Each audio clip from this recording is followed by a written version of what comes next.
Hello, and welcome back to the Secret Tree of Alchemy.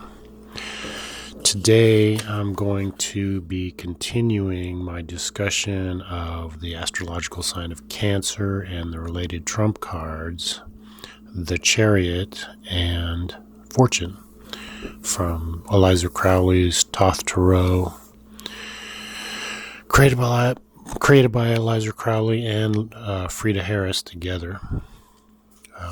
We'll be discussing quite a great deal of the imagery in these cards. Again, I'll be correcting a few things relating to the imagery on those cards from my last presentation. My last presentation wasn't so much wrong as it was incomplete. And also I misidentified, I suspect, at least one item on the Chariot. If I would have correctly identified it, in fact, I might have missed out on discussing some of the issues I discussed relating to that misidentified imagery that actually turns out to be quite important. And of course, I just start this up and what happens?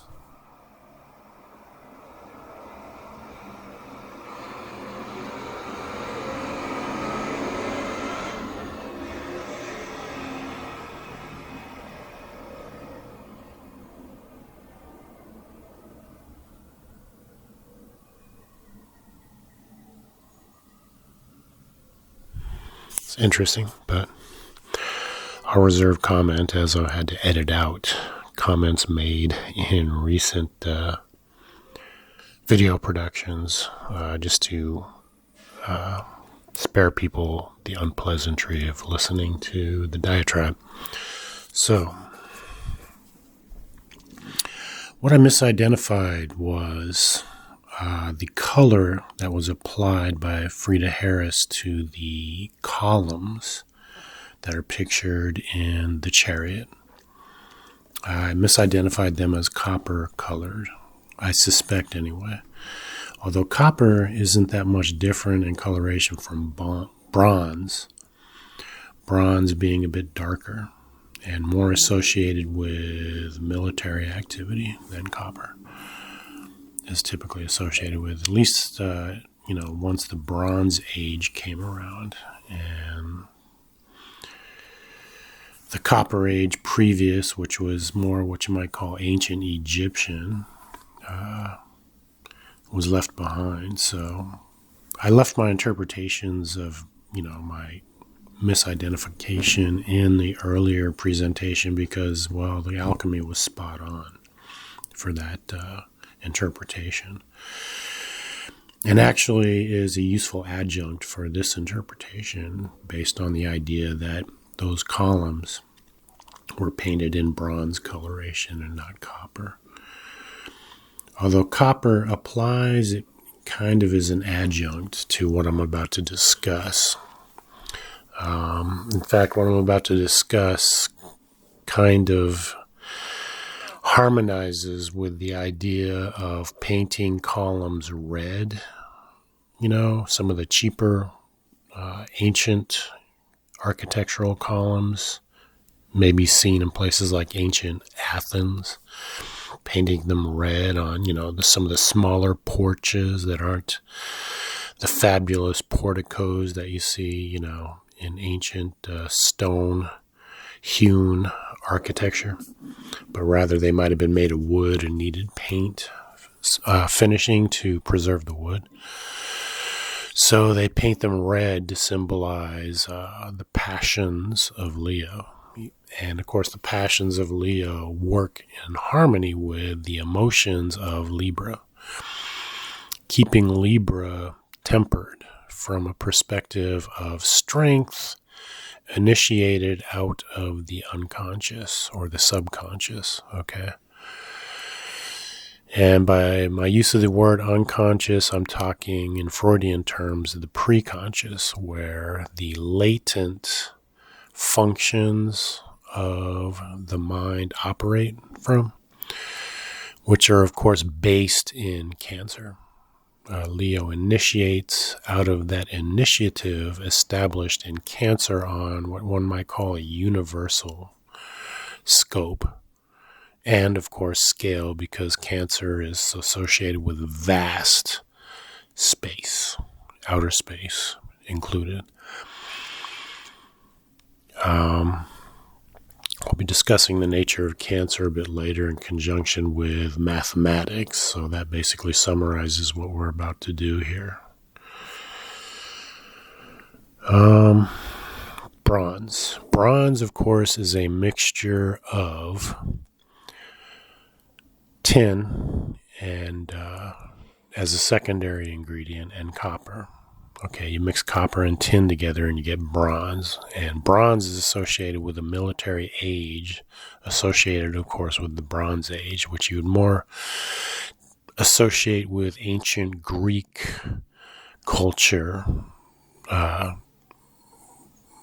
more than practically any other culture, simply due to the extensive range of publications issued forth from ancient Greece, and which survived into modern times after being rather handled on a cultic level, right? After the fact. We associate with ancient Greek culture quite largely with modern Western cultural freedoms, right? Liberties. And associated human rights, which, in our time is largely convoluted into wing politics, and I'll just leave that there. But bronze is associated, of course, with military activity, but also artistic activity.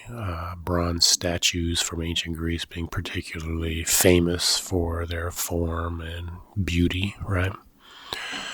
So, formative beauty, I suppose I should say. And this, of course, is much associated with ancient Athens, where Stoicism was first developed. I discussed that a little bit in the last presentation.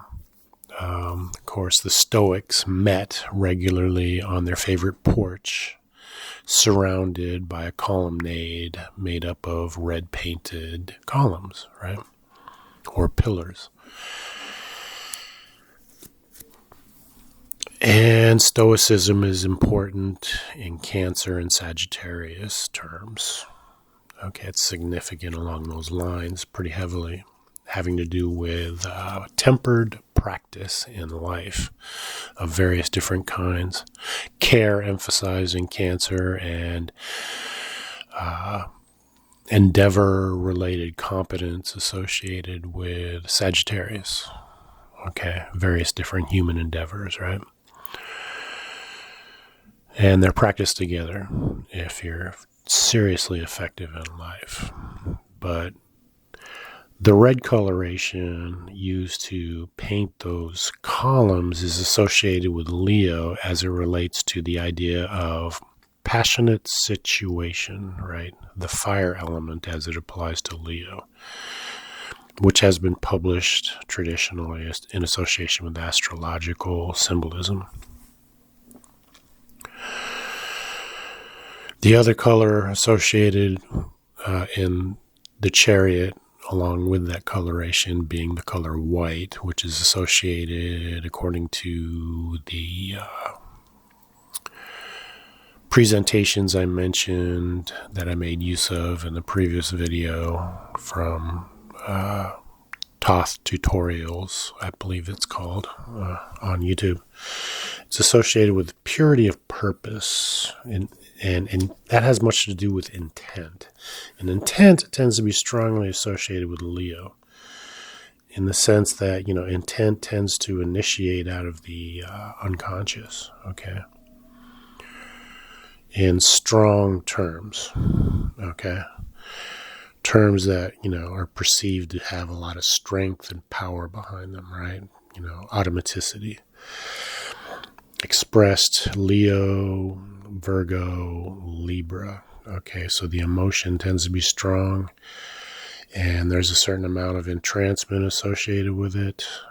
Trance induction, which most of the time isn't really perceived as such because it's efficient compared with some of the trans-induction you see associated with destructive cultism, for example, which can be particularly marked and amplified to borderline, at least, an emotionally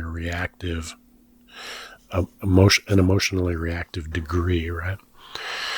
Which is particularly seductive in nature. Scientology being an example of how this kind of trans-induction is brought on simply through an interview process, which takes a considerable amount of time and effort and deep involvement on the part of two people, typically involving an e-meter, right? So it's part of the seduction process for Scientology, according to some that I've encountered on the internet. Doug Kramer being one individual that's discussed these issues on his videos. He, of course, passed in December 2023. There's a lot of mystery associated with that. So bronze basically means then the same thing as the color red. It's associated here with Leo in the sense of being strong metal. Okay, as what today has become largely a symbolic archetype. Bronze is typically used most of the time in art today. It's not so much used in the military. In fact, brass is more often used in the military, which is also featured in the Trump card imagery in the form of the suit of armor of the central figure, the knight, seated in the chariot, right?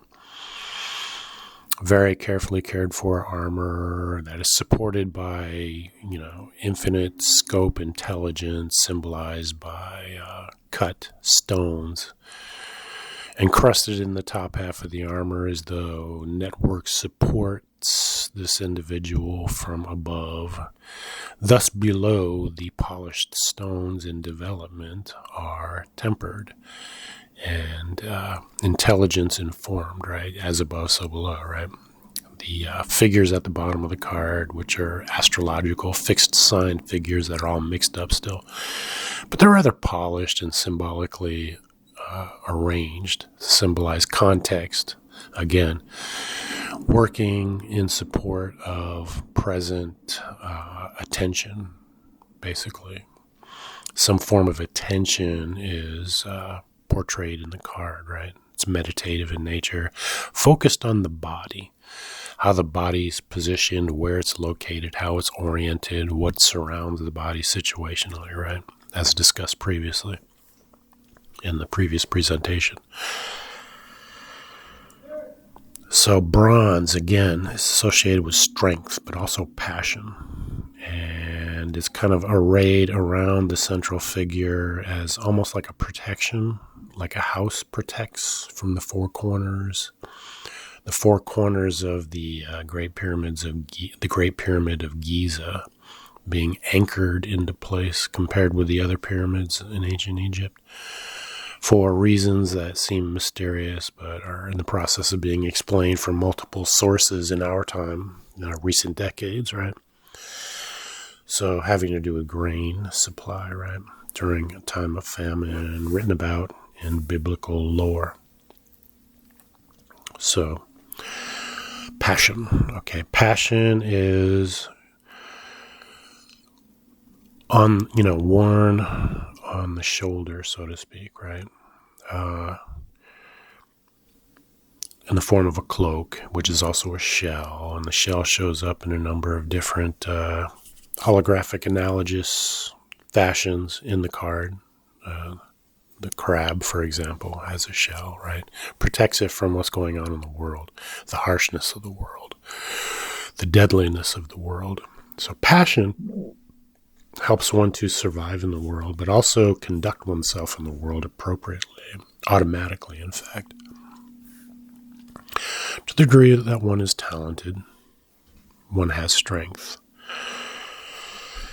So, and if one has strength, then one can have poise in Virgo. Okay, the knight in the card is poised, Virgo fashion. That's basically the statement going on there. The knight's mind can be focused upon the body, taking care of the body for the following day or whatever, or the day to come, depending on what your scheduling is, right? So, yeah, you basically have 3 bowls stacked in that card imagery, right? You've got the white background bowl, which symbolizes the influence of Gemini. It informs a certain way, contextually, the entire imagery of the card in white, light fashion. It's very mysteriously in the background there. And then, of course, you've got the bowl that forms from the knight's red and white cloak, right? Passion and purity of purpose combined in, conducting oneself in the world, when out in the world, right? One can take a little protection along in the form of that red cloak. One's conduct in the world is a form of protection, right?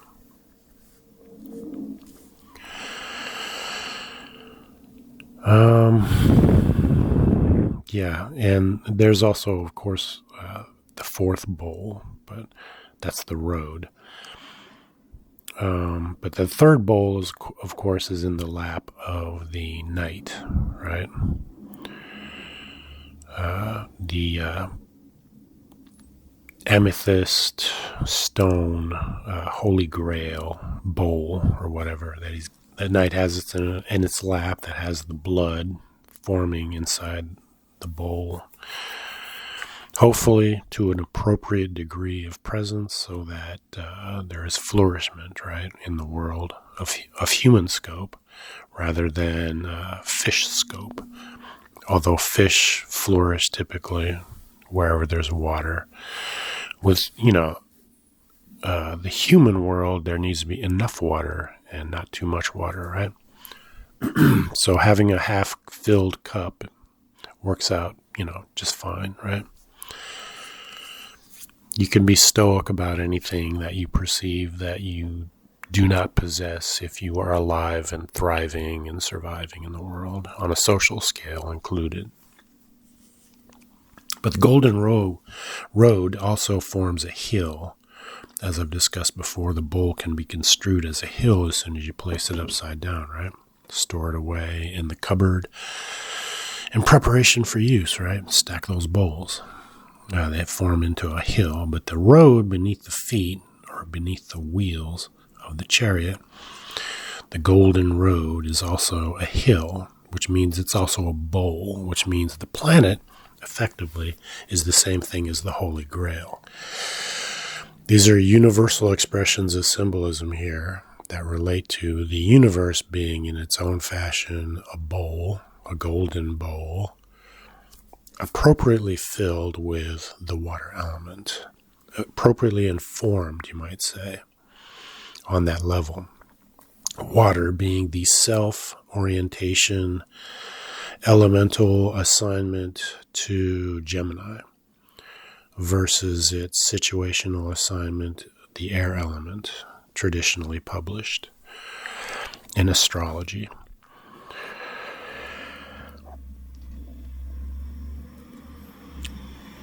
So, yeah, I've discussed all the care that goes into these armored expressions, rather armored, protective expressions, but not severely armored, not excessively armored, just a healthy household presence in the world, right?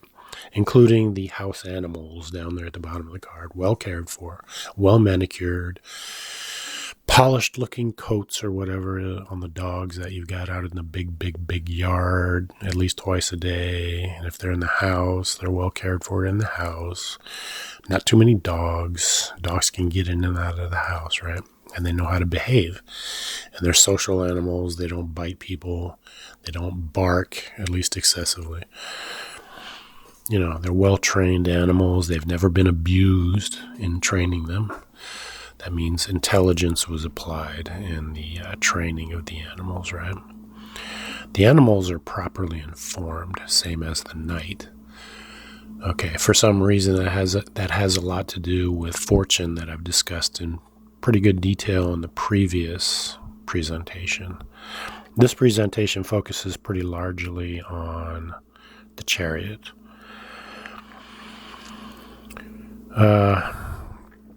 You might say the bowl, though, is perpetual, okay, or perpetual, although that's only a perception from Pisces low to Sagittarius perspective.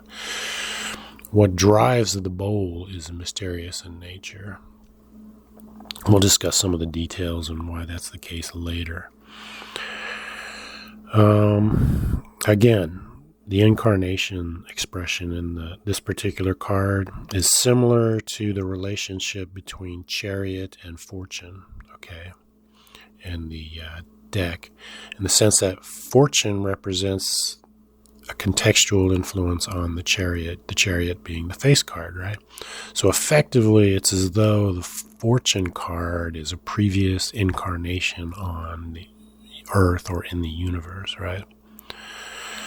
Some spiritual entity has reincarnated in the form of the chariot, maybe meditating a certain way, focused on the body, combined with another meditation where distant or destinations are considered, right, in various different terms, as previously described.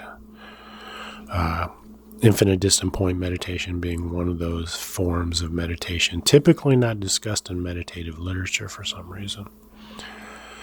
But that particular meditation works, I guess, effectively, particularly well with the meditation expressed in the chariot, which is body-focused and situation-focused at the same time. It helps you conduct yourself appropriately in the world on a baseline level that you would call baseline care, right? Conducting yourself appropriately. You have to have a certain amount of automatic focus on the state of your body and also what's going on in the world, which, if you practice meditatively, you're enhancing those abilities. Of course, with meditations, it's rare to be able to practice excessive amounts of meditation, but it's only really practiced excessively, typically in conjunction with conditioning associated with destructive cultism, right? There are traditions on the planet that practice, meditation very extensively without seeming to suffer any characterological harm from it. Buddhism, some of those traditions being maybe an example, but I'm no expert on Buddhism, so I don't know what kind of destructive cultic practices might be associated with Buddhism dating back through time. I definitely am kind of privy to what's been going on with Hinduism along those lines, but only in a very general sense, not in detail or to an expert degree. But in the chariot, the idea of incarnations or reincarnation is expressed in the 4 fixed signs expressed at the bottom of the card, symbolically expressed. The mixed up animal factor that captures the symbolism of Capricorn, because Capricorn tends to be mixed up and conflicted, right? A lot of emotional reactionism going on down there, similar to what's expressed in more talented fashion out of the animal kingdom, but in neurotic fashion, those same talents are brought to bear in a destructive way, a way destructive to human nature in the long term. In fact, neurosis is deliberately brought on as much as possible with destructive cultism of any kind, or what I call compulsory destructive cultism, which includes modern religion, as typically destructive as a result of large-scale compulsion upon the earth, right? So, the face card of Leo is called lust. Okay. Oh, yeah. Completing my discussion of reincarnation. It's a change in orientation. The Taurus figure, the Taurus-headed figure, is the most dark figure. which means it's most in the background, contextually speaking. It's the initiation of relations, symbolized by the bull, right? So it, on a mental level, on a mentally focused level, it informs you by, making things relatively more accessible, as though it's, it would hand you a book occasionally to read, on your own terms, of course, and, it would hope that you would read it, because, it is you, so to speak, in a magic mirror sense of the word, right? Somehow it is you. So this book is you. The magic mirror gives you a book. Taurus is initiating that action out of the mystery of the magic mirror of Gemini. Taurus, Gemini, Cancer all together are like the magic mirror. And the mystery is encountered at the very edge of human perception.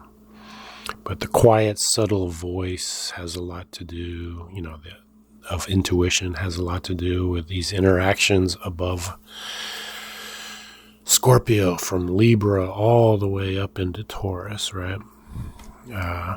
It taps you on the shoulder, you might say, figuratively speaking, to inform you somehow. Maybe just an idea pops into your mind. That's Taurus at work, initiating that process. It's more of a quiet influence compared with Leo, which is particularly, shall we say, passionate in relation to the situation, right? And it has a certain kind of intent associated with that, which is strong, motivating on that level, associated with assessments as to value and goal acquisition, okay? That's a Leo perspective pretty strongly. Virgo being expressive of success along those lines. Balance, poise, style expressed, right? Automatically. Without it taking on Capricorn properties of being, somehow too cool, man. Check the fashions, right? And the grease in the hair or whatever. Too much of that tends to be kind of Capricorn. But if it's genuinely talent, it's automatically expressed, and people find it to be very agreeable. Genuinely agreeable without feeling like it's too overblown and somehow associated with being bad, right? Which tends to be, overblown Capricorn, narcissistic, split, you might say, quasi-schizoid split, over in Capricorn there. So, grandiose. And that's just, the beginning of Capricorn, which can get positively dark pentad, I guess you could say, or dark triad, certainly.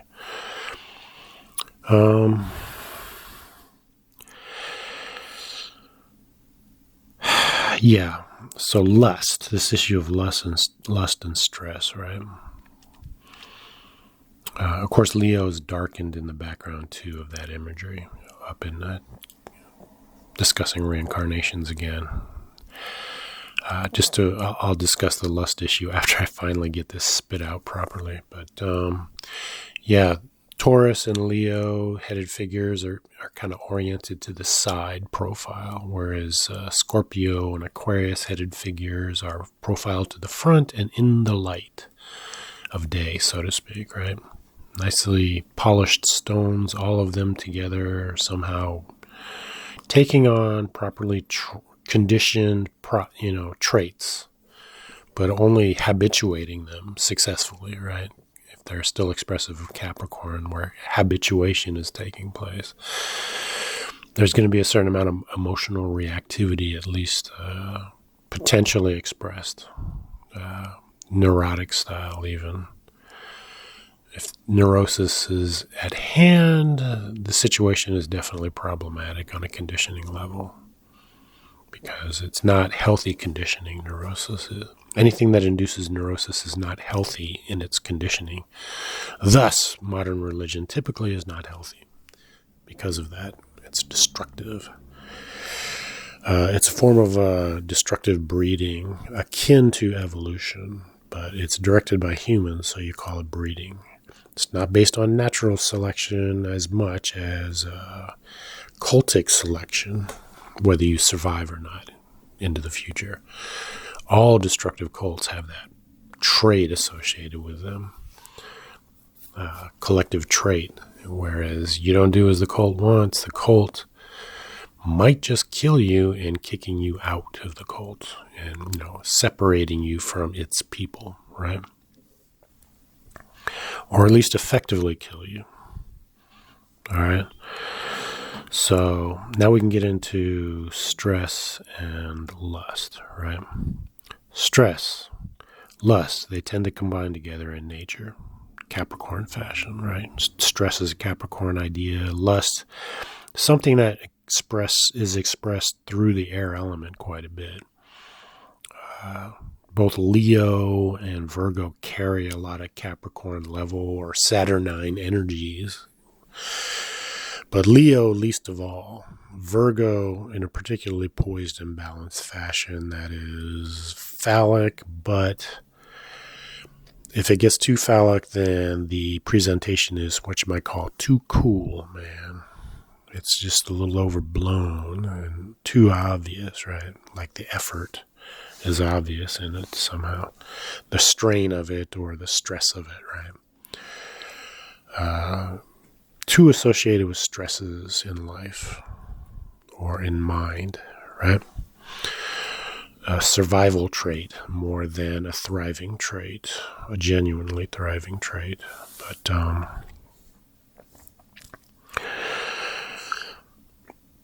it's more appropriately, it finds an appropriate expression in life more in the nighttime, in the privacy of the home environment, where it can be tempered into appropriate expressions that nature prefers for humanity, right? So you lust for success in the world, and there's stress associated with that. Well, you can temper that whole situation down by taking on studies in the night that support whatever it is you're trying to achieve in life, so that that aspect of life is appropriately expressed and tempered at the same time. But lust is not as appropriately expressed in the day because it tends to be associated with being, rather, shall we say, inappropriately behaved amongst, casually associated people, socially associated people that are not necessarily intimate together, right? The daylight hour it imposes a certain amount of sympathetic, nervous response upon people. The stresses of daily life outside of the house, making a living, You combine lust with that, which is also Capricorn, rather, and emotionally reactive, the same way sympathetic, nervous response is, and it becomes too much, and people don't like it at the very least, or they find it to be dangerous. Combination, right? But at night, the nighttime at home typically is parasympathetic, emphasized in, mentality and behavior, right? As far as nervous responses are concerned, you can calm down and relax and socialize appropriately in that environment. Children in the household are protected from this idea of lust at all, typically. Human nature protects them from it. What lust is expressed in the house is kept private amongst adults, appropriately socializing on an intimate level with each other, right? And it involves studies that are largely private. The children only need to know so much about what you're studying, maybe reading or whatever, right? If they show an interest at all. But usually in nature, their interest is imitative, right? They play with ideas by nature. They play at reading books, for example, infants even, if they see you regularly reading a book. So there's appropriate social interaction with children in the household or anywhere where lust as a concept is kept out of the picture. Okay. Children are going through their own natural formative cycle in life, developmentally speaking. social development, mental or psychological development. And that is protected everywhere that children are, right? So, yeah, lust is something that's managed carefully, and it shows up in the Crowley deck because the Crowley deck is a nighttime deck compared with the Rider-Waite deck, which is a daylight hours deck. Strength associated with Leo is more appropriately expressed in the daylight hours. One shows oneself in a strong and socially appropriate manner in life, right? Behaves oneself.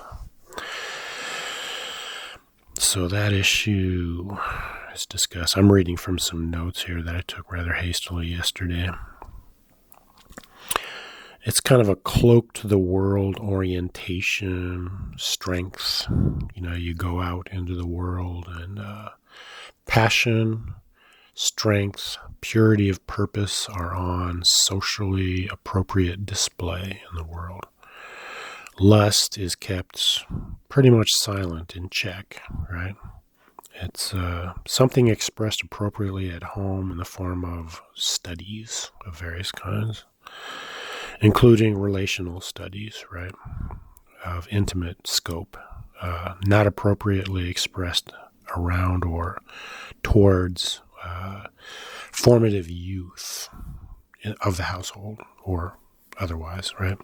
So this is in protection of their natural developmental situation taking place in their lives. It tends to follow a natural pattern that people have evolved even to have a natural understanding of and respect for.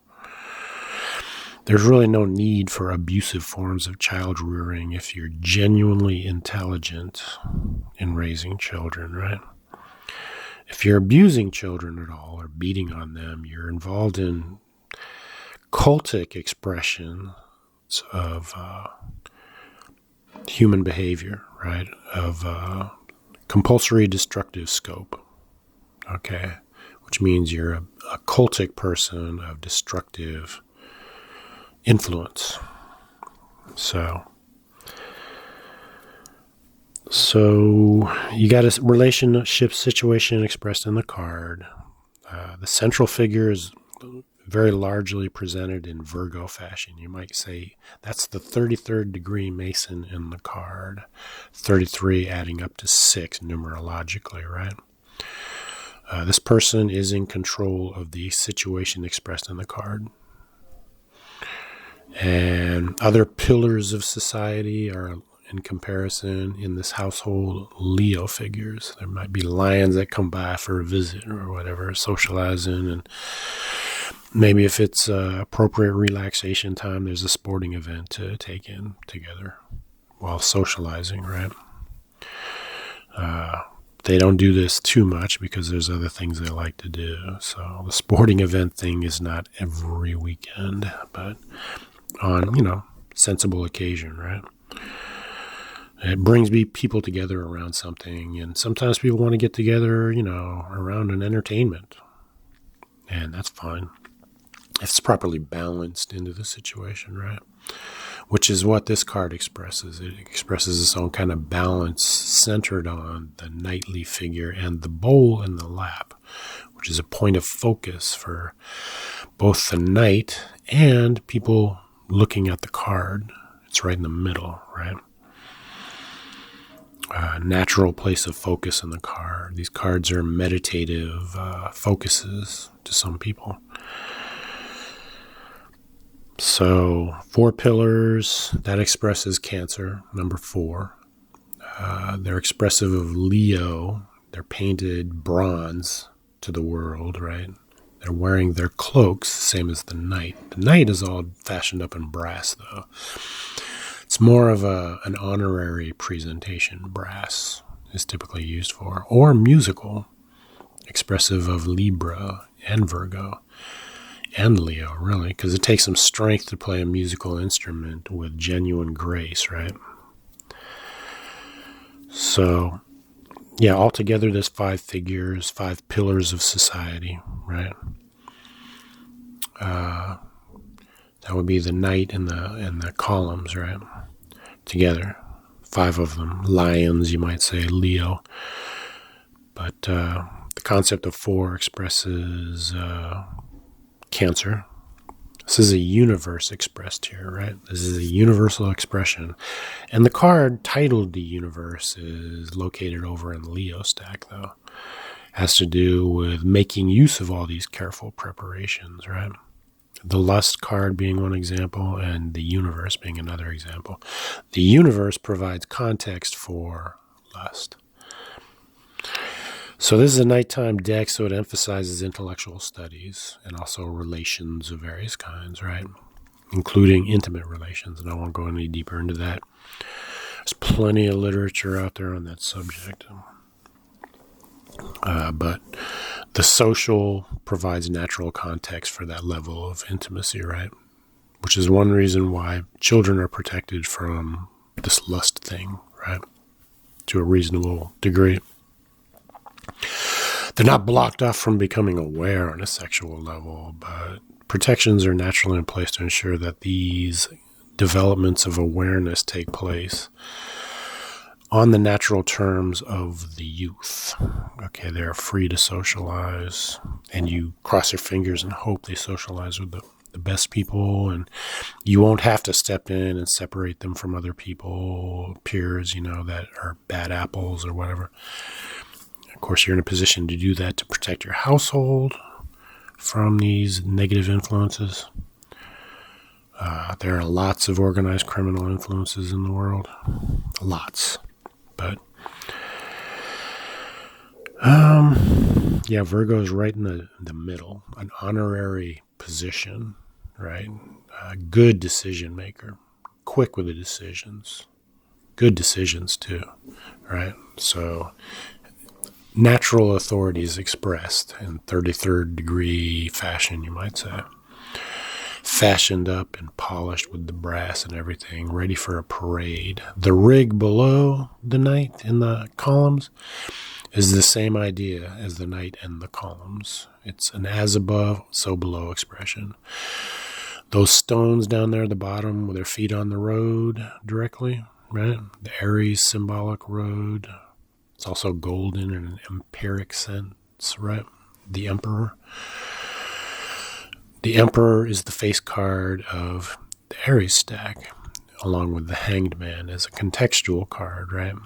The Hanged Man is beneath that shining golden surface on the road, right?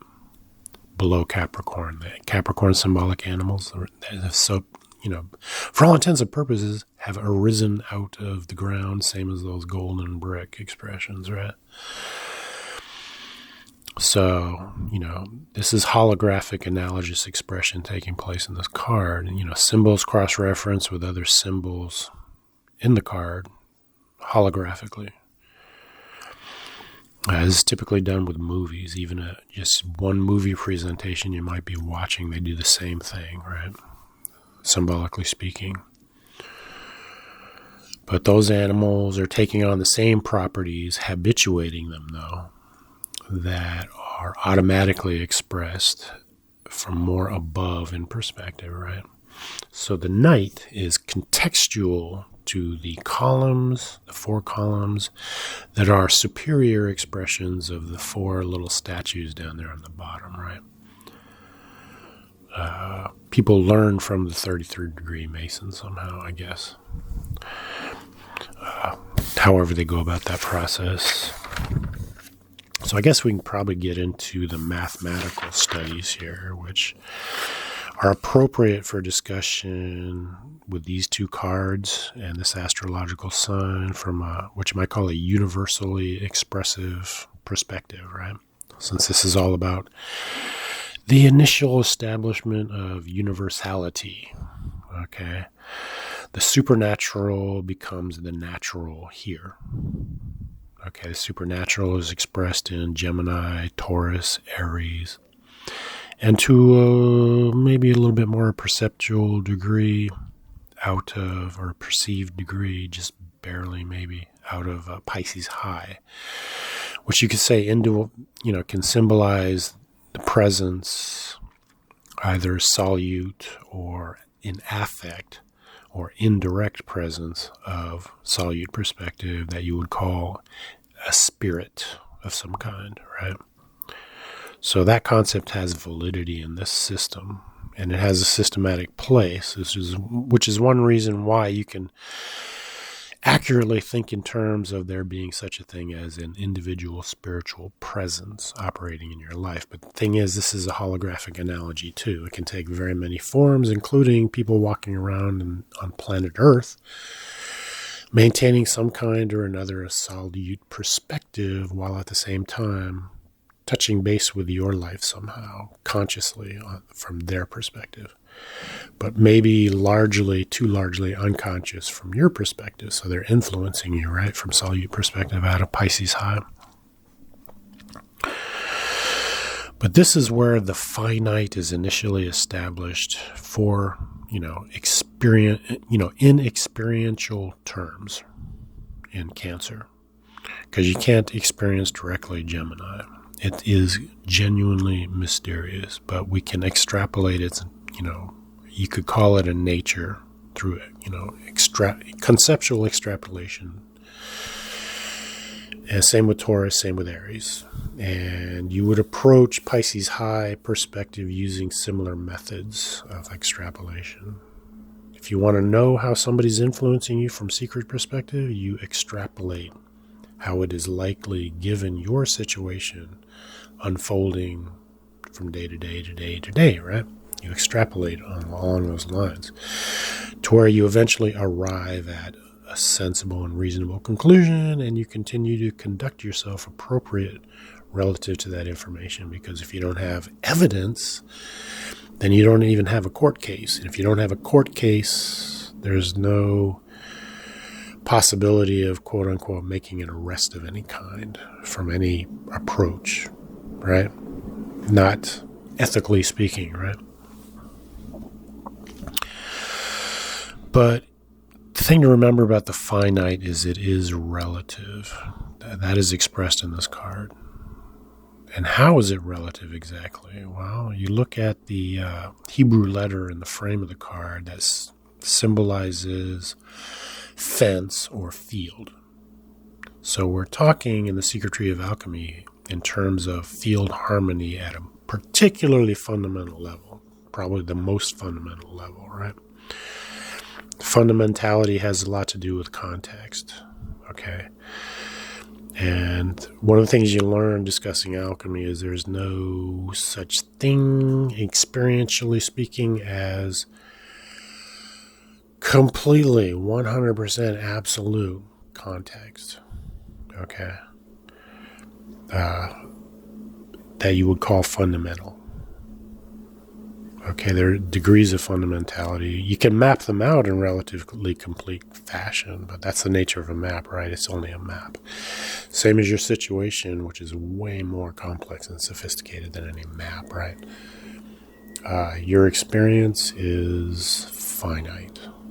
It's fenced in, you might say. It's field harmonic, though, so it relates at the same time. So this establishment of the finite is relative. It is, you might say, across the fence social, or across the fence relative, right?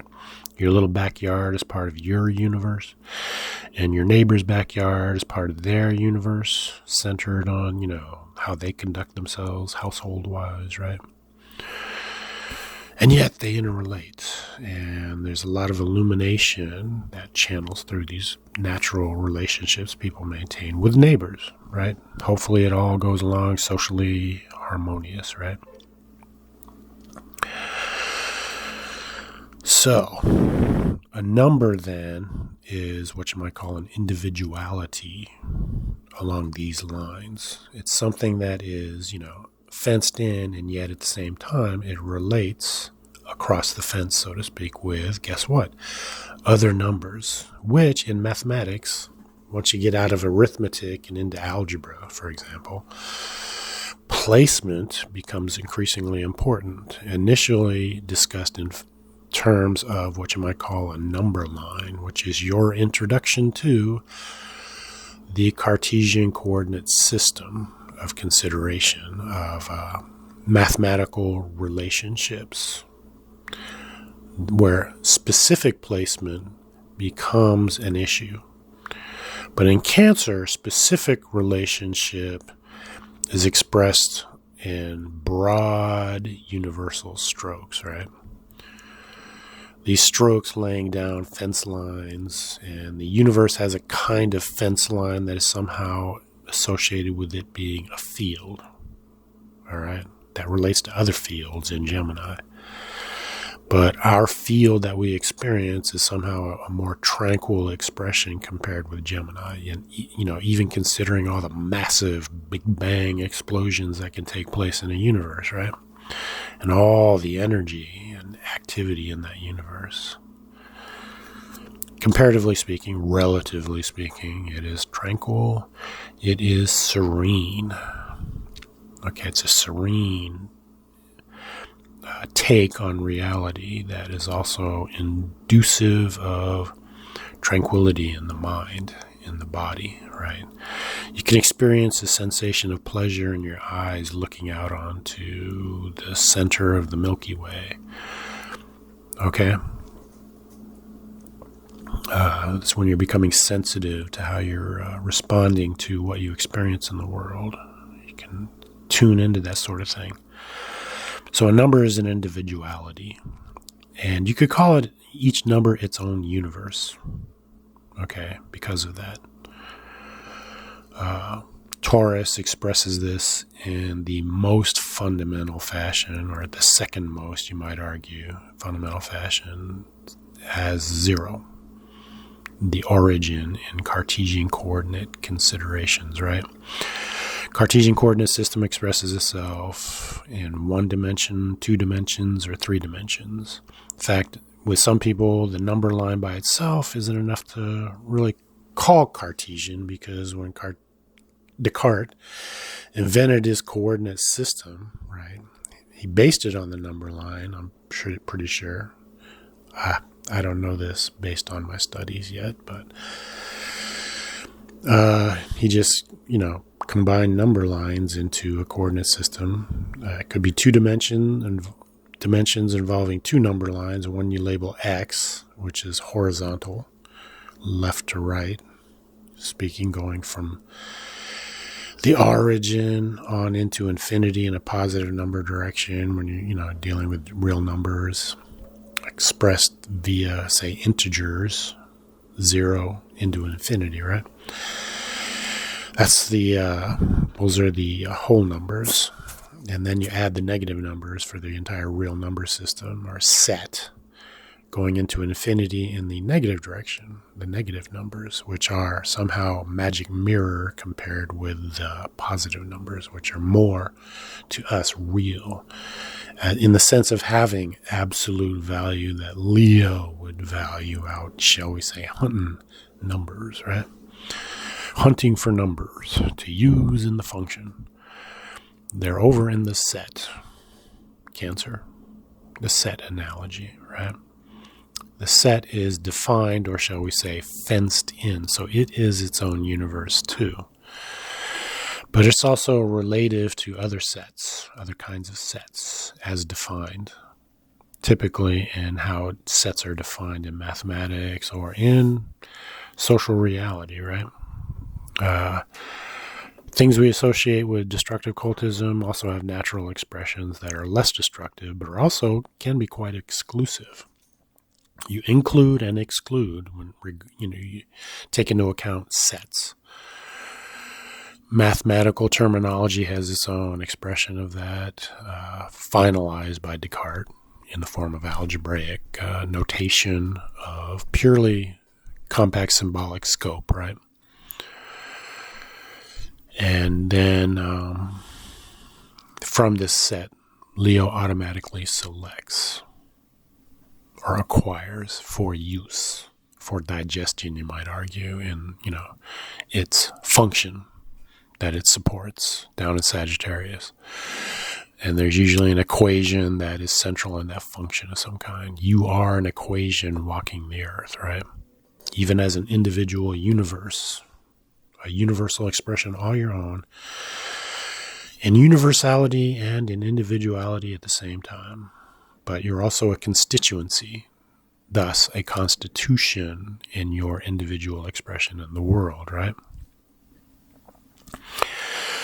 A government constitution should support that constitution's survival and thriving in socially harmonious terms. That's what the U.S. Constitution is designed to do, which had to include a Bill of Rights, because a constitution not only perpetually, you might say, supports itself in continued existence, but it also protects itself in that cloaked, sense expressed in Chariot in the form of the red and white cloak, right? Purity of purpose, passions, shown to the world, expressed in the world appropriately, in appropriate terms, terms being a Sagittarius idea initiated out of Scorpio, right? Linguistic terms, socially compatible terms of existence, right? Sometimes militant terms, unfortunately. It seems like you can never get that aspect of reality completely removed, but you can at least temper it so that appropriately lived life can take place on planet Earth, right? So the finite field is relative consideration, or a fence. Okay, it's a finite field, but there is something beyond the field. Our universe relates to something beyond it. And imagining this fence on a universal level, as far as our universe is concerned, very hazy as a consideration. It's basically field relational in nature. Field harmony at work.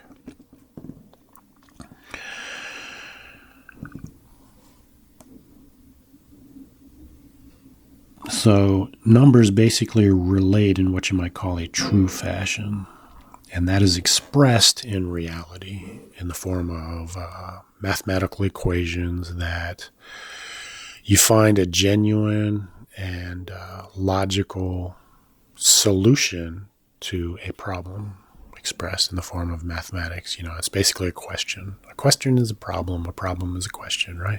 It needs an answer.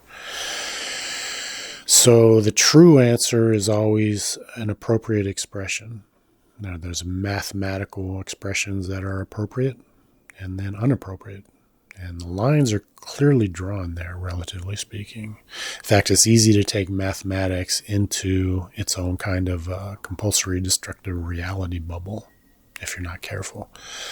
If you're too obsessed, you might say, with what you term to be the absolute, though for some reason you've lost touch with the meaning of absolute at the same time, when absolute really just means clear, okay, maybe concise to an appropriate degree at least.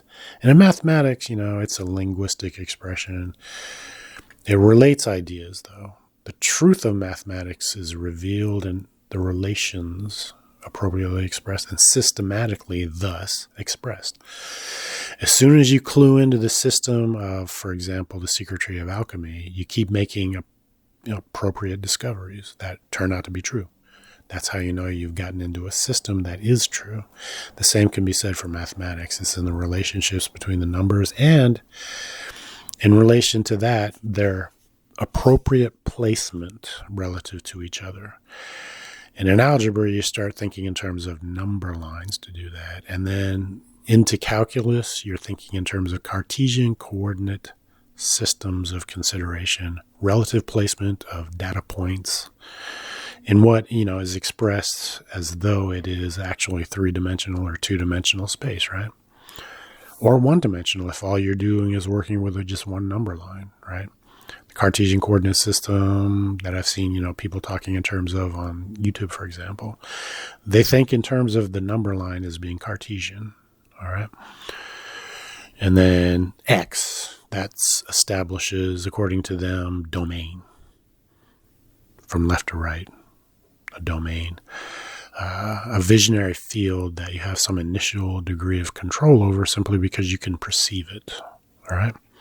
Then you have Y added to that to make a two-dimensional Cartesian coordinate expression of some kind in graphed form, right? So then the Y becomes the vertical number line, and 0 is right at the center as origin, right?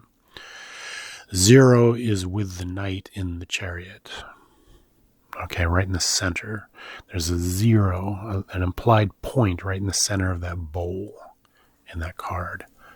All right, that's origin. It's comparatively considered to be divine compared with the rest of the digits, 1 through 9, which are counting numbers or natural numbers, traditionally at least, although in today's mathematics, sometimes 0 is discussed as a counting number too, because to have a concept of 1 through 9 and on into infinity, right, for numbers, you need a 0 consideration, or the idea of having nothing, at least in a contextual background as a consideration, right? Even though you're basically just counting 1. You start with 1, right? When you naturally count something, 1, 2, 3, 4, on into infinity, the natural numbers. You add 0, you've got the whole numbers. All right, from what I've read from older textbooks. So, and then you add the negative numbers to the left, going out from origin. So the negative numbers are expressed below the golden bricks in the road, you might say. And then the positive numbers are expressed above in the Y axis, you might say, or the Y labeled number line, vertically expressed. So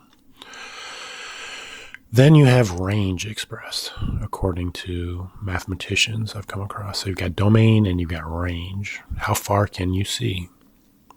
How does your mental nature, your body express itself seeing beyond, say, 20 feet compared with within 20 feet?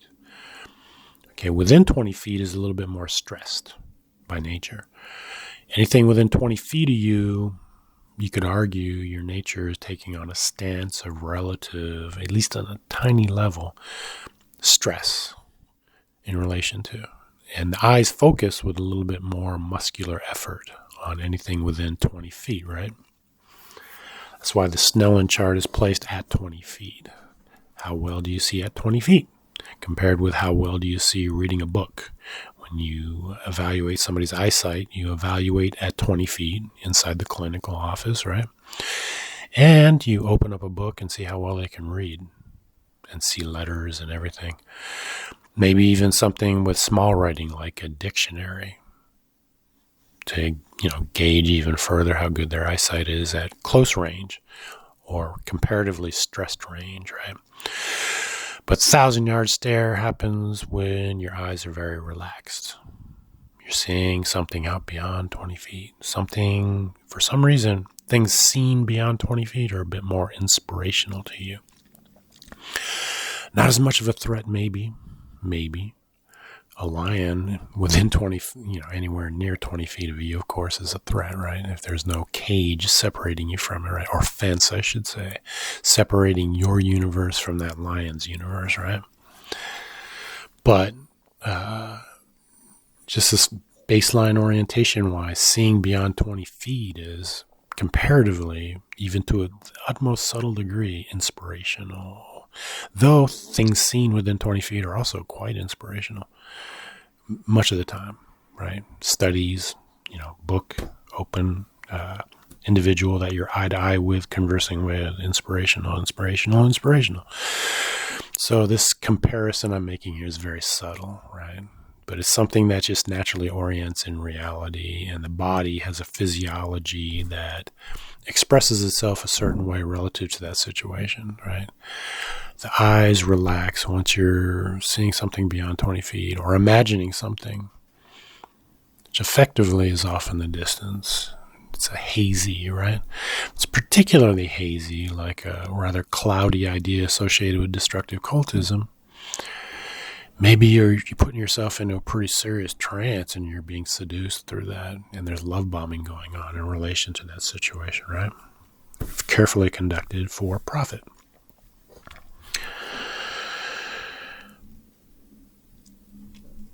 So relativity comes to define for conscious perspective the nature of the functional infinite,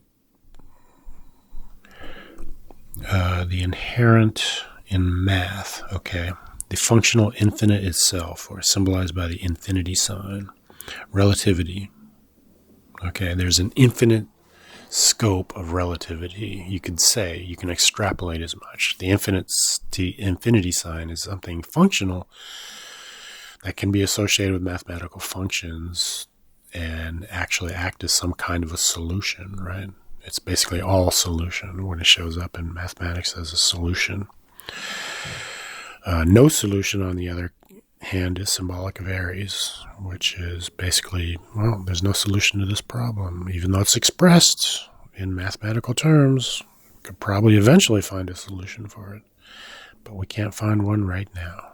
So it is deep sixth, effectively, right? Aries, the underworld, where the demons arise from, supposedly, in lore, right?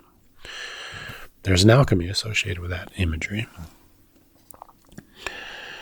The finite, okay, in comparison, establishes clearer absolution of placement from two different perspectives, your perspective and infinite, pointed perspective that you could call solute, which may be a functional reality of solute perspective, in relations with other placements. Okay, so a number, an individual number expression, is to a degree an individual placement on a universally considered scale. Its own universe. And and things are relational in degrees of placement. There's a Gemini level placement that you could call infinity itself in pure illumination, right? Where placement apparently is some kind of consideration, but it is mysterious. The numbers up there, you have no idea where they're specifically placed. But when you get into reality experienced, placement takes on specification. And specification can be expressed in mathematically expressed relationships that follow what you might call mathematical laws, which mirror, in analogy fashion, natural laws. Nature has natural laws associated with it, right? Consistencies of, that are taken into consideration in value terms in order to survive and then thrive. And with that, I will leave you right there. Thank you for listening. Oh, one more thing, just as an additional note here on the bottom. The mystery that you would call metaphysical mystery becomes real as physical, quote unquote, through the fence, or quote unquote, through, or quote unquote, field to field. Okay? Just re-emphasizing that idea. Thank you. I just can't seem to shut up today. I just thought I'd discuss the Cartesian coordinate system a little bit more from symbolic interpretation perspective, right? So when you look at a three-dimensional Cartesian coordinate system, it differs from the two-dimensional Cartesian coordinate system. The Cartesian coordinate system, as I expressed earlier, expresses domain on an X labeled number line going from left to right. And the Y number line, or Y-axis, or you would associate that with range, and it goes vertical up or down. Okay? So you got the horizontal expression in X and the vertical expression in Y. As far as range is concerned, think in terms of, say, throwing a football, right? Range associated with gunnery, for example. So when you switch over to the three-dimensional system, though, things change. Okay, the X-axis, you might say, comes at you. Okay, as far as absolute value terms are concerned, I believe the positive numbers. And then the negative numbers are out there beyond you, as though beyond the origin they become like the magic mirror, right? Still expressing somehow domain, because domain is assigned to the x-axis. And then range is expressed in the y-axis in terms of left to right. Going from left to right, it's as though y points at Aries, situationally speaking, relative to Secret Tree of Alchemy, as though, because the letter Y is also assigned to Aries, right? So that's expressive of infinite range on some level or another. Our range of vision left to right is finite, and kind of what's beyond a certain degree of peripheral vision is a true mystery, you might argue, relatively speaking, because reality experience is always in terms related to other terms, right? So things come from other things, right? That's the experience of reality. You get into metaphysics, though, and things can come from other not quite things or mysterious. Well, we still have a tendency to think in terms of things, right? Object relations, the way the mind works. It's, to a degree, a machine, but it's also taken into the biological, okay, ultimately from out of mysterious, influential perspectives that we can only extrapolate conceptually, right? But to the x and the y axis, then we add the z, which goes up and down, or it's the vertical expression in three-dimensional system, right? Z as a letter is assigned to Pisces high, or solute perspective. And it's basically, with positive numbers, it's pointing up. So as long as you're progressing up towards an eventual understanding of what's going on some spiritual entity level or another, you're making positive progress, or positive numbers progress, right?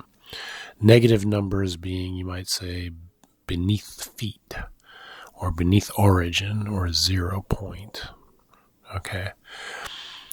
Beneath the golden bricked road, you might say, or the black pavement road, which is used as a symbol too for the underworld and the borderland, or the fence, you might say, between our reality and an underworld reality of some kind or another, that we tend to assign all the negative ideas there to their own mystery, lost completely as much as possible from our reality, right?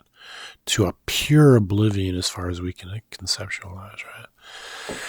So Capricorn, as a nature, a clear nature, relatively speaking, though it could be quite, shall we say, smoky, as natures go, is circling the drain towards Aries, unless it's being conditioned habituation-wise towards something that you want to keep or value, as expressed in the Chariot. Thank you for listening. Again, relative to this situation just discussed, how do we deal with the whole issue of evil anyway, right?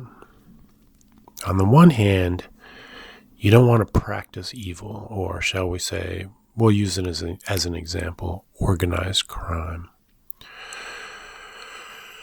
On the other hand, we have to be aware of evil, and that includes systematically so, because unfortunately, evil expresses itself in nature systematically also, which organized criminally inclined people are rather thoroughly clued into this system of the way things work in regards to evil, right? And how evil in its own way maintains across the fence relations with good in our world, where there's kind of a gray area you could call fence, right? Fence being kind of like armor, right? Therefore, it has Capricorn properties. Therefore, you could call it smoky, or at least, relatively speaking, compromised along along the lines that divide good from evil, right? So how do you deal with this, right? How do you maintain a knowledge of evil without practicing evil? And that, again, is where temperance comes into the situation, right?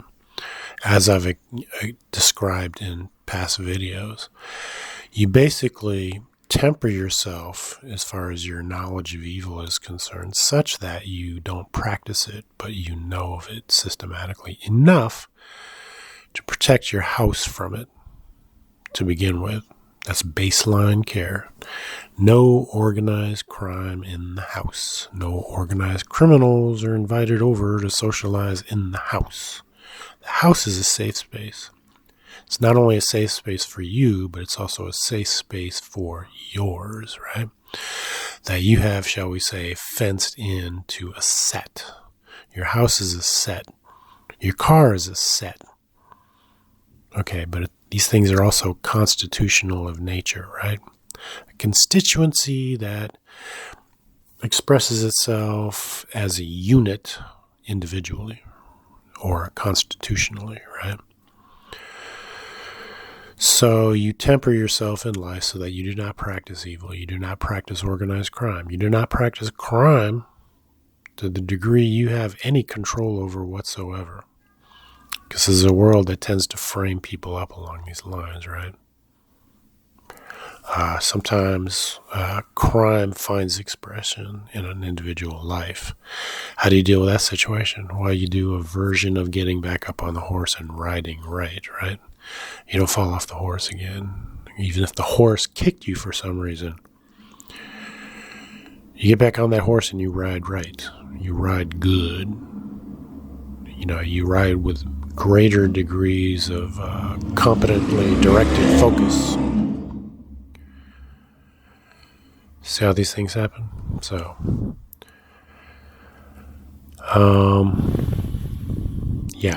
that's where temperance comes in that situation. Do not practice crime. If it finds expression, get back up on the horse and ride right, so that you're not reinforcing criminal activities of any kind. Hopefully you never commit any serious crime, right? On that level where things tend to frame up in life. People who maintain an orientation that melds very much with organized crime have this expression, 6 ways from Sunday. They have 6 ways of Sunday methods for framing a person up, so to speak, right? So that somehow crime might be expressed in the situation such that people can be arrested and tried and jailed or even killed over the issue, right? So you got to be real adept at correcting yourself in, real time to keep yourself out of that kind of trouble, right? Yeah. So if the crime is expressed without intent or deliberate input, it might not even constitute crime on your part, but something akin to crime happens, right? Some kind of damage is done on some level or another. But you can temper things such that you know more and more about these things that you would call evil all the time. And thus you know what to very carefully protect younger people from that are of your household, right? Or of the community from evil influences, right? Without, shall we say, compulsory suppressing and then repressing them in life to the point where they become sex repressed, for example, and neurotic, especially as they are repressed in infancy into early childhood. Thank you for listening.